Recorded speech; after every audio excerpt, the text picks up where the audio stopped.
Bagaimana cara kita menyampaikan pesan itu akan mempengaruhi intonasi suara kita, ekspresi kita, body language kita, dan isi kata-kata itu sendiri.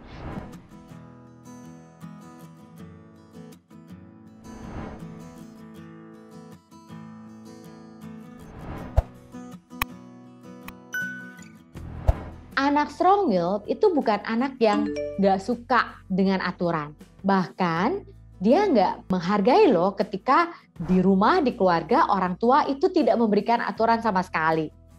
Malah dia tidak menghargai.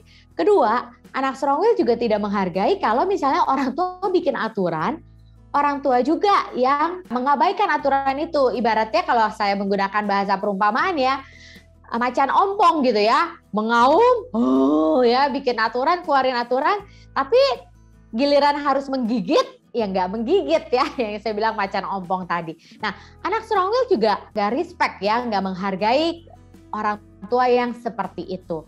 Jadi, aturan, boundaries adalah sesuatu yang bisa diterima oleh anak-anak strong-willed. Tapi bagaimana aturan itu disampaikan, itu yang akan mempengaruhi. Jadi satu, sampaikan aturan dengan tenang dan tegas. Itu satu. Terus kemudian kedua, ada aturan-aturan yang kalau istilah saya tuh bisa dinego ya. Misal, kamu mau les apa? Kamu mau mengembangkan apa? Kamu pakai baju apa? Kamu pergi kemana ya? Kamu beli mainan apa? Nah, ini adalah boundaries yang anak bisa ya menyampaikan pemikirannya, usulannya, menentukan pilihannya sendiri bahkan. Tapi ada yang nggak bisa dinego oleh anak kita. Yang sifatnya ini prinsip, nggak apa-apa ya. Tapi jangan semua aturan itu sifatnya nggak bisa dinego, satu arah semuanya. Nah, ini yang nggak bisa diterima oleh anak-anak strong-willed. Nah, kalau misalnya memang tidak bisa dinego, ya nggak apa-apa. Ya itu artinya hak prerogatif kita ya sebagai orang tua gitu ya. Nah, yang penting adalah bagaimana aturan itu disampaikan. Konsisten, calm, tegas seperti itu. Lalu ketika anak strong-willed kita melakukannya, kita berikan apresiasi ya. Mama senang ya kamu melakukan ini ya. Dan mama ingin kamu terus melakukan ini seperti itu. Jadi sebenarnya bukan aturannya yang dia nggak suka, tapi jangan orang tua tuh, aduh semua aturan itu satu arah semua. Terus bagaimana aturan itu disampaikan. Yang tadi ya, tegas pada saat-saat tertentu. Tapi juga tegas itu bukan berarti keras seperti itu. Misalnya di rumah kita tuh ada satu aturan bahwa misalnya kamar tidur itu harus dirapikan oleh pemilik kamar masing-masing gitu ya. Sampah di kamar harus kita yang keluarkan ke tong sampah di depan rumah. Nah, ceritanya anak strong-willed kita ini udah beberapa hari kamarnya gak dibersihkan nih, tong sampahnya menumpuk. Oke, lalu cara pertama yang tidak efektif.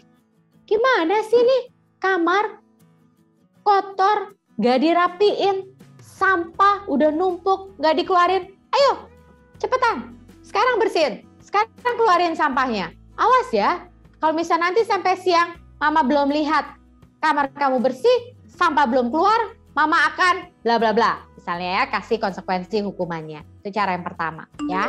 Cara yang kedua, ketika kita menegur anak strong-willed kita dengan kondisi kamar tersebut dan kita mengingatkan ya aturan kesepakatan di rumah, kita bisa sampaikan seperti ini. Mama perhatikan 3 hari ini kamar kamu belum dibersihkan. Dan mama lihat sampah di tong sampah udah penuh sampai menggunung. Gimana ya caranya?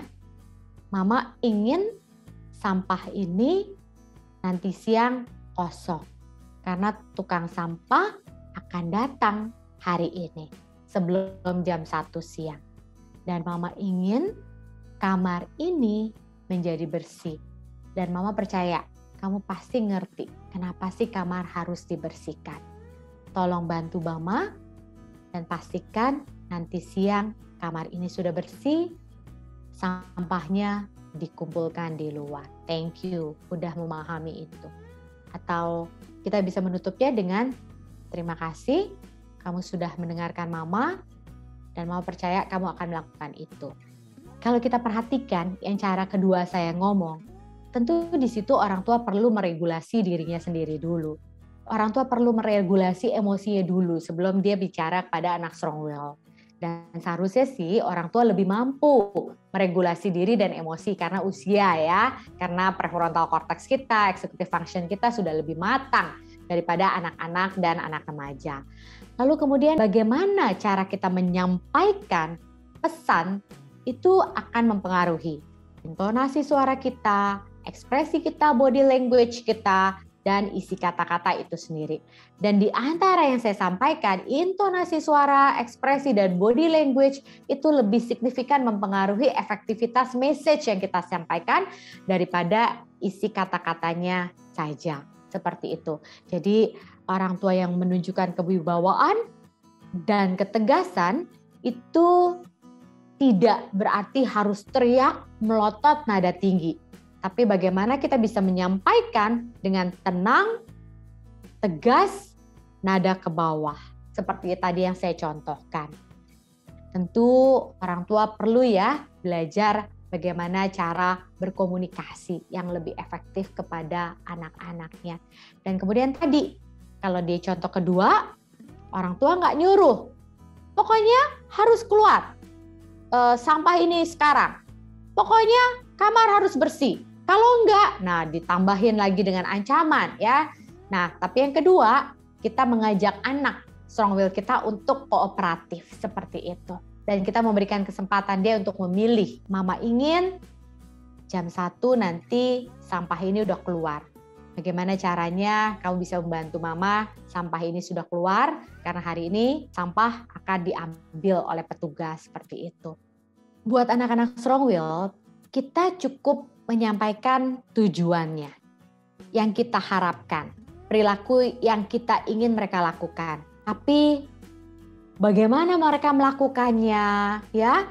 Dengan cara apa, kapan itu kita beri ruang kepada mereka untuk membuat keputusan, untuk membuat pilihan seperti itu. Mungkin orang tua akan bertanya-tanya ya, apakah anak strong will akan melakukan tuh ya, akan membersihkan kamarnya, akan membuang sampahnya, seperti itu. Kalau misalnya bicara manusia nih ya, bicara anak, bahwa 100% anak itu tidak pernah lupa ya, 100% anak itu tidak pernah menunjukkan perlawanan terhadap orang tuanya, ya mungkin rasanya itu malah yang aneh ya, seperti itu. Nah, kalau misalnya orang tua sudah punya attachment yang baik dengan anak strong will-nya, anak strong will trust pada orang tuanya, terus kemudian anak merasa dikasih, disayangi, orang tua sudah menyampaikan aturan secara konsisten ya, dan orang tua sudah memberikan ruang kepada anak-anak strong will juga untuk menentukan pilihan, memutuskan ya di area-area tertentu, nggak semuanya yang harus atau satu arah. Terus kemudian orang tua juga menyampaikan dengan ketegasan, bukan kekerasan ya. Dan ini semua dilakukan, percaya deh, anak-anak strong will kita akan melakukannya. Kalaupun sampai dia lupa, ya tidak melakukan, dia mungkin akan mengatakan gini, iya sorry ya Mam, aduh lupa nih benar-benar tadi. Dan dia akan melakukan saat itu juga ketika kita ingatkan lagi. Dan ketika kita mengingatkannya, misalnya udah jam 1 lewat, kita ngomongnya gini, Mama kecewa banget loh, padahal tadi pagi Mama udah mengingatkan kamu. Dan sekarang sudah jam 2, sampahnya masih ada di situ. Dan kamar kamu belum dibersihkan. Mama kecewa banget. Gimana ya cara Mama ngomong ke kamu lagi ya sampai kamu tuh mau melakukannya saat ini. Seperti itu ketika kita menegur untuk kedua kalinya. Ikuti terus sosial media Tanam Benih untuk mendapatkan video-video parenting lainnya.